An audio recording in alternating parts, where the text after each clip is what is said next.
मैं ईशा गुप्ता, आप देख रहे हैं जनता 24 न्यूज, जो रहे हर पल सच के साथ। तो आइए ले चलते हैं आपको आज की खास खबर की। फिरोजाबाद में आरटीओ कार्यालय में उस समय हड़कंप मच गया जब सिटी मजिस्ट्रेट ने सीओ सदर के साथ दलालों के खिलाफ छापामार कार्यवाही की। सिटी मजिस्ट्रेट द्वारा की गई कार्यवाही से दलालों में हड़कंप मच गया, जिसको देखते हुए कार्यालय के बाहर रोड पर खड़े लोग वहां से भाग खड़े हुए, जिसमें एक आदमी को कार्यालय के बाहर रोड से पकड़ा, जिसके पास कई प्रकार के पेपर मिले हैं। आगे की कार्यवाही की जा रही है।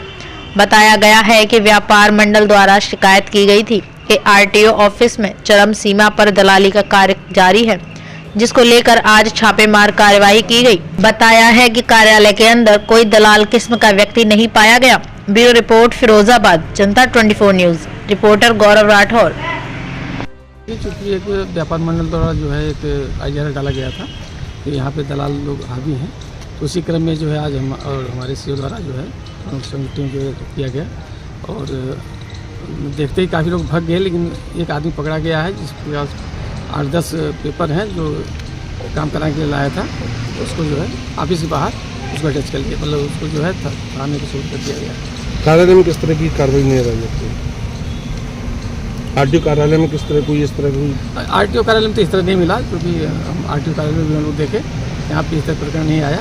बाहर देखा गया तो बाहर इस तरह मिले, तो फिर कार्रवाई की गई है, वो दे दिया गया है और आरटीओ से बताया गया है कि नियमानुसार जो है वो कार्रवाई करेंगे। सर, व्यापार मंडल से धरना देने की कह रहा भ्रष्टाचार के खिलाफ कल भाई हम लोग प्रयास कर रहे हैं कि मतलब इस तरह कोई वारदात न होने पाए, और उनसे मैं बल्कि अनुरोध और अपील दोनों करूंगा कि अभी धरना प्रदर्शन न करें। इसके बाद भी हम लोग जो है छापा मारते रहेंगे और देखते रहेंगे कि इस तरह कोई कार्रवाई ना हो। ठीक, थैंक यू।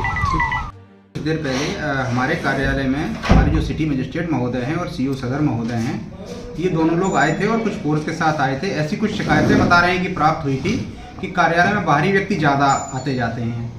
तो जैसे ही अधिकारीगण यहाँ पर आए तो मैं बाहर ही था और जो ड्राइविंग टेस्ट हो रहा था उसका निरीक्षण कर रहा था।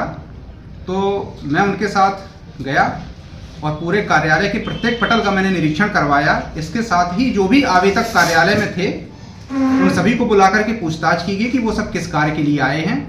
तो जो भी व्यक्ति कार्यालय के अंदर मिले सब अपने अपने किसी न किसी कार्य के लिए ही आए थे, और हमारा कार्यालय में जो भी व्यक्ति आता है उसका कार्य अब तो ज़्यादातर ऑनलाइन हो गया है। सारी फी ऑनलाइन कटती है, आवेदन भी ऑनलाइन होता है।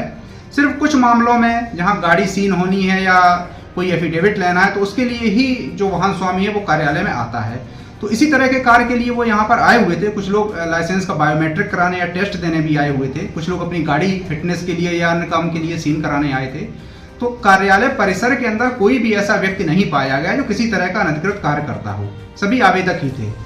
उसके पश्चात बाहर रोड पर, जो कि हमारे कार्यालय की सीमा में नहीं है, वहां पर ये लोग गए। वहां पर कुछ एक व्यक्ति ऐसा उनको मिला जो कुछ लोगों के आधार कार्ड और ड्राइविंग लाइसेंस लिए हुए था, तो उसको फोर्स के द्वारा पकड़ा गया।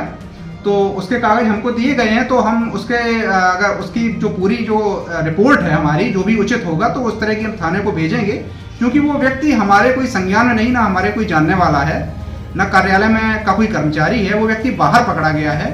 तो हम जो भी हमारे तथ्य जो हमारे संज्ञान में होंगे वो रिपोर्ट भिजवाएंगे।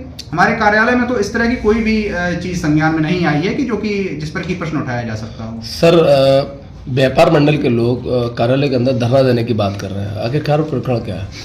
देखिए, व्यापार मंडल द्वारा धरना देने की बात मेरे संज्ञान में सिर्फ मीडिया के द्वारा ही आई है।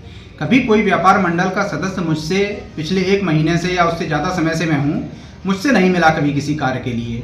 और जो लोग भी यहाँ मेरे पास किसी कार्य के लिए आते हैं तो उनका कार्य नियमानुसार कराया जाता है, या कार्यालय में किसी भी पटल पर आएँ। अगर व्यापार मंडल को कोई ऐसी समस्या थी तो वो यहाँ पर हमारे स्टाफ से संपर्क करते या मुझसे संपर्क करते तो निश्चित रूप से उनकी समस्या का निराकरण कराया जाता।